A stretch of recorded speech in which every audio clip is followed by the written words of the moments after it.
नमस्कार दोस्तों एक ब्रेकिंग न्यूज आ रही है। बांग्लादेश में तख्ता पलट हो गया है। जी हां, शेख हसीना को देश छोड़कर भागना पड़ा है। और सुनने में तो ये आ रहा है कि सेना प्रमुख ने उन्हें 45 मिनट का टाइम दिया था कि 45 मिनट में देश छोड़कर निकल जाओ रिजाइन करके, नहीं तो परिणाम भुगतने के लिए तैयार रहना। तो उन्होंने एक समझदारी पूर्वक ऑप्शन चुनते हुए बांग्लादेश छोड़ दिया और भारत में शरण ले ली।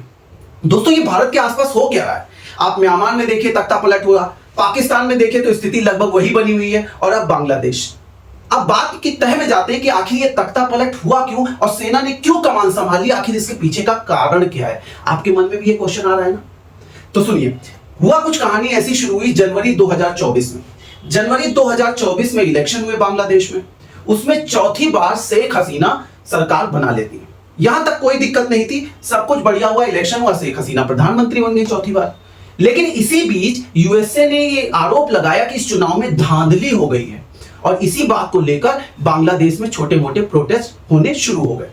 यहां तक काम ठीक था, लेकिन तभी शेख हसीना ने एक रैली में यह बोल दिया कि एक पश्चिमी देश, उनका इशारा यूएसए की तरफ था, वो हमसे कह रहा है कि आप अपने देश में मिलिट्री बेस बनाने के लिए हमें जगह दीजिए, नहीं तो बांग्लादेश और म्यांमार का एक हिस्सा तोड़कर हम एक नया देश बना देंगे। तो आप जानते ही हो दोस्तों, जो यूएसए से पंगा लेता है उसका होता क्या है। इमरान खान का आप देख चुके हो हश्र क्या हुआ था।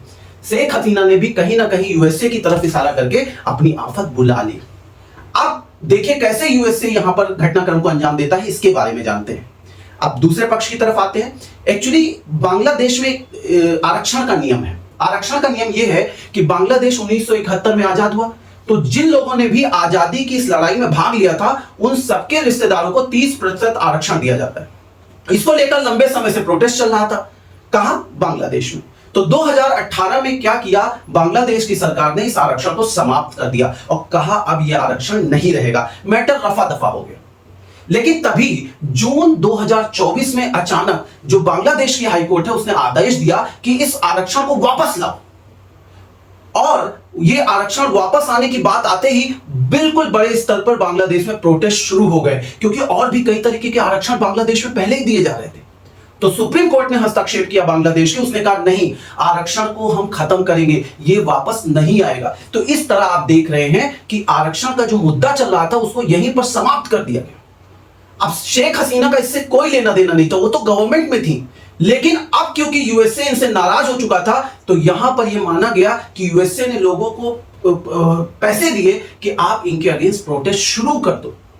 और इसी का परिणाम हुआ कि लोग कहने लगे कि देखो आरक्षण तो खत्म हो गया, लेकिन जब प्रोटेस्ट उसके अगेंस्ट चल रहा था तो शेख हसीना की सरकार ने कई प्रोटेस्टर्स को मरवाया है। और इसी बात को लेकर उन्होंने बड़े बड़े आंदोलन शुरू कर दिए, हिंसक झड़पें शुरू हो गई। और इसी क्रम में घटनाक्रम जब आगे की तरफ बढ़ा तो यहां पर एक चीज देखने को मिली कि उन्होंने शेख हसीना को तानाशाह कहना शुरू कर दिया।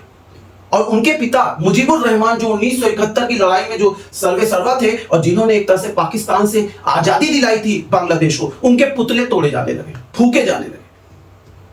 तो अब यहां यह बात नहीं समझ में आ रही थी कि आखिर शेख हसीना की इसमें क्या गलती है। भाई कोर्ट ने आदेश दिया, कोर्ट ने खत्म किया, लेकिन कहीं ना कहीं माना जाने लगा कि क्योंकि शेख हसीना ने जाने अनजाने यूएसए से पंगा ले लिया तो यह है उसका परिणाम। तो मित्रों, आप सभी जानते हो शेख हसीना का प्रो इंडिया अप्रोच रहा है। अब देखने वाली बात है ये जो नए सेना प्रमुख आए हैं इनका अप्रोच कैसा होता है और भारत को इसका क्या प्रत्यक्ष या अप्रत्यक्ष प्रभाव झेलना पड़ता है। आप इसके बारे में क्या सोचते हैं मुझे कमेंट बॉक्स में जरूर लिखकर बताइएगा। Thank you.